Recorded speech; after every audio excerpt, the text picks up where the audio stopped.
गुरु ब्रह्मा गुरु विष्णु गुरु देव महेश्वरम गुरु साक्षात परम ब्रह्म तस्मै श्री गुरुवे नमः। मेरा नाम देवाशीष मंडल है।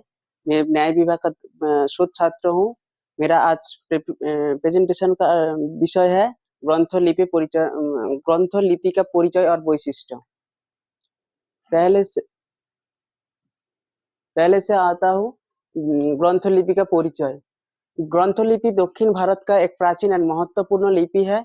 इस लिपि से संस्कृत भाषा लिखने के लिए बहुत उपयोगी होती थी और इसी लिपि तमिलनाडु केरल प्रदेश से विशेष जनप्रिय थी।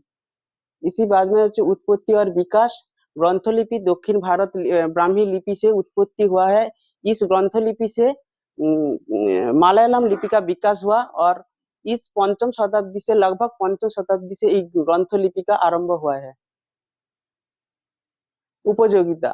तमिलनाडु केरल दक्षिण भारत के जो मंदिर और शिक्षण केंद्र है उसी से ज्यादातर प्रयोग होता है ग्रंथलिपि का। और मुख्यतः जो वेद उपनिषद पुराण आगम शास्त्र आदि संस्कृत जो ग्रंथ है उसी से ग्रंथलिपि का जो लेखन गया है, ग्रंथलिपि से लिखा गया है।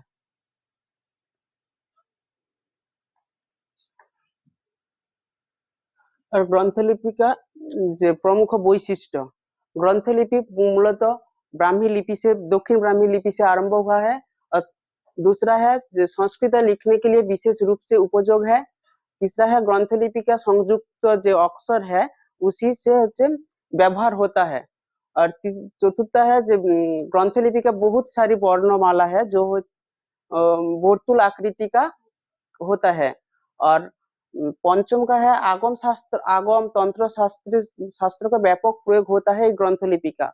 और जो ग्रंथलिपि का शिरोरेखा नहीं होता और ग्रंथलिपि का बाएं से दाहिने तरफ लिखा जाता है। और इसी लिपि तालपत्र से बहुत लिखने के लिए बहुत आसान होता है।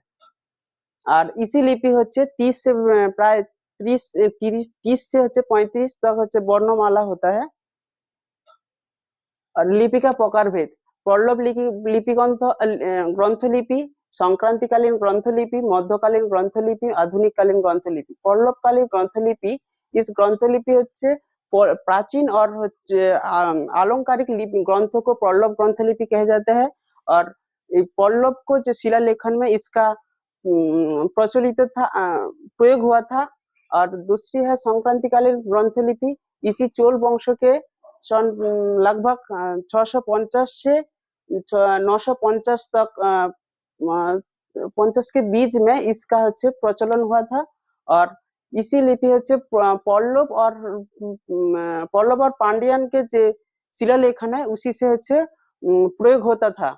और मध्यकालीन ग्रंथलिपि, इस ग्रंथलिपि लगभग 950 से 1250 तक के बीच में मध्यकालीन ग्रंथलिपि विकास हुआ था। इसी से इसी लिपि तंजावुर के जो चोल वंश के साम्राज्य में इसका लिपि का व्यवहार हुआ था। और चतुर्थ है आधुनिक ग्रंथलिपि। इस आधुनिक ग्रंथलिपि पांडव और विजयनगर के द्वारा आए हैं। और इस ग्रंथलिपि आधुनिक कालीन ग्रंथलिपि आधुनिक जो तमिल लिपि है उसके सादृश्य मिलता है। इस महत्व ये दक्षिण भारत में जो संस्कृत साहित्य है उस साहित्य के संरक्षण में ग्रंथलिपि बहुत महत्व भूमिका है। और जो दक्षिण भारत जो मंदिर के जो शिलालेखन और तालपत्र से पांडुलिपि के इस ग्रंथ से लिखा गया है, व्यवहार हुआ था, प्रयोग हुआ था। और मलयालम भाषा और आधुनिक दक्षिण भारतीय जो लिपि के विकास करने के लिए इस ग्रंथलिपि का योगदान था।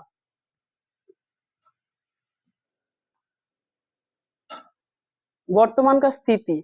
आज ग्रंथलिपि का व्यवहार सामान्य नहीं होता, परंतु इस शोध में पांडुलिपि के पठन में और शास्त्रीय अध्ययन में बहुत अभी तक बहुत प्रयोग होता था। और आज भी कुछ दक्षिण भारत में जो धर्मीय अनुष्ठानों और होचे विवाह के जो निमंत्रण पत्र और नामकरण में ये ग्रंथ लिपि का व्यवहार दिखाई देता है। और दक्षिण भारत जो संस्कृत ज्ञान के जो किताब है उस जन्मांतर पर प्रजन्म पर होचे रखती है। और इसका निष्कर्षण है ग्रंथलिपि होचे भारतीय लिपि परंपरा एक अमूल्य सम्पद है। और जिसका होचे दक्षिण भारतीय जो संस्कृत ग्रंथ के ज्ञान के इस प्रजन्म दर प्रजन्म होचे सुरक्षित रखा गया। इस से मैं एखाने विराम देते चाहता हूँ। ओके, धन्यवाद।